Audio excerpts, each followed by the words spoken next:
التكاثر حتى زرتم المقابر كلا سوف تعلمون ثم كلا سوف تعلمون كلا لو تعلمون علم اليقين لترون الجحيم ثم لترونها عين اليقين ثم لتسألن يومئذ عن النعیم.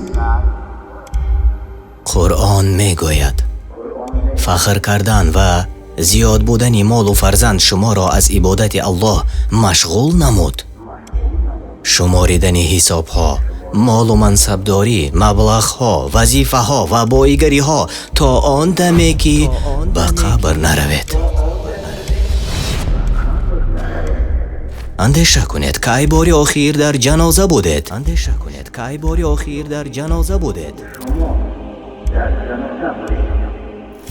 مادری خود را دفن کردید، پدری خود را یا بابای خود را تقا را گر کردید، یا یگان دوست را یا همسر را یا شوهر خود را به خاک سپاریدید. به یاد بیار که ای باری آخیر در سر قبر بودی. کی زمان آن عزیزت را می دیدی که خنده می کرد یا گریه می کرد، زنده بود، کیبر می کرد، بای و باسواد بود، رد کننده و متکبر بود. هر گناهی که نبود مردم در جنازه چی می کردند؟ وقتی که وی را به تابوت گذاشتند با کفنش، مردم چی کار می کردند؟ مگر لطیفه می گفتند یا رقص می کردند؟ یا قرصک زنان سرود می خوندند؟ نه.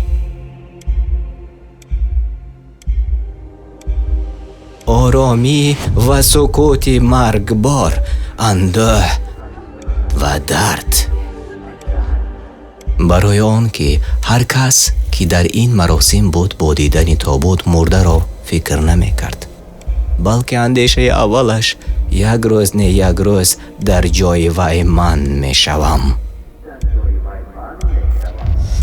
الله تعالی می گوید زیادی مال و فرزند شما را مشغول ساخت.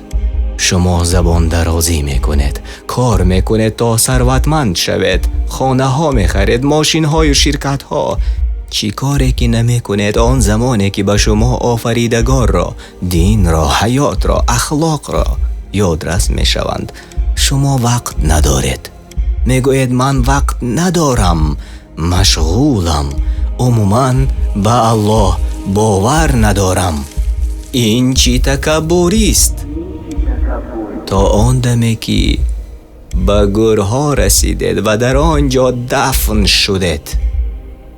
وقتی که در قبرستان قرار گرفتید و اگر شجاعت دارید و اگر جرأت کردید به نزد قبر رفته به خود سوال دهید مگر همین آخر 50-60 سال در مبارزه و سعی و کوشش، فتنه و فریب، در زیناکاری و دست درازی، پریشانی در کار و با همین تمام تقدیر من همین، مرا نیز به این چقوری می فرارند. از این برمی آید که بعد این و بعدی که مردم از قبرستان می روند همش تمام. اما چی با وی؟ همانی که در داخل قبر. به ما و شما معلوم که مرگ مثل خواب، مردن مثل خواب است. جسد تو دیگر نیست، جسد مرد و روح ترک کرد جسم را، اما فهم و شعورت همان جاست. واقعا ما و شما برادر و خواهران کفن کردن و به قبر ماندن را میفهمیم. ما میفهمیم روح جسم را ترک گفت، دیگر نمیتوان فریاد زد، نمیتوان مراجعت کنی بگویی که مرا ترک نکنید. اما تو میشنوی، تو میبینی، ولی جنبیده نمیتوانی. اینک اکنون در انا همین قبر جراحی حقیقی آغاز می شود.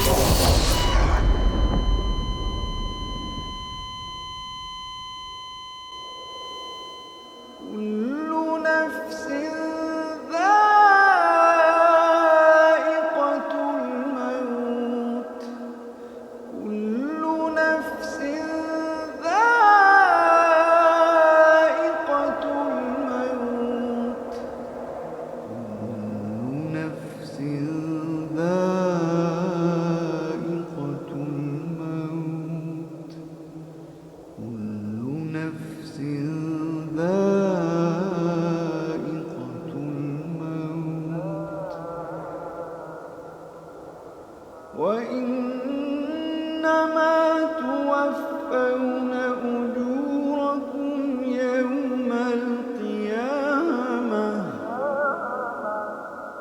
فمن زحزح عن النار وأدخل الجنة فقد فاز.